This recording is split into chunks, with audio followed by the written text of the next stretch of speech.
اللهم أصلح لنا ديننا الذي هو عصمة أمرنا، وأصلح لنا دنيانا التي فيها معاشنا، وأصلح لنا آخرتنا التي إليها معادنا، واجعل الحياة زيادة لنا في كل خير، واجعل الموت راحة لنا من كل شر. اللهم لا يهزم جندك ولا يخلف وعدك.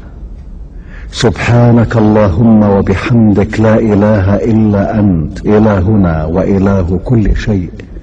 توكلنا على الحي الذي لا يموت، لا إله إلا هو، عليه توكلت وهو رب العرش العظيم، لا شريك ولا ند له، وهو خالق كل شيء، وهو على كل شيء قدير، وبكل شيء عليم.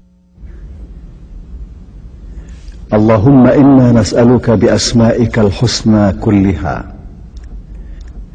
وباسمك الأعظم، وبكلماتك التامة، أن تجعلنا من عبادك الصالحين الفائزين بجنة النعيم، والذين لا خوف عليهم ولا هم يحزنون، وأن لا تدع لنا ذنبا إلا غفرته، ولا دينا إلا قضيته، ولا هما إلا فرجته، ولا مريضا إلا عافيته، ولا سائلا إلا أجبته، ولا حاجة إلا قضيتها وأنت راض عنا غير غضبان.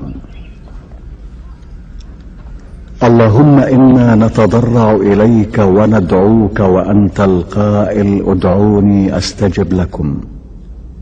نسألك يا ربنا أن تلطف بنا وبعبادك الصالحين لطفا شاملا تقر به أعين المؤمنين، وتشرح به صدورهم، وتيسر به الأمور، وتدفع به جميع الشرور والآفات.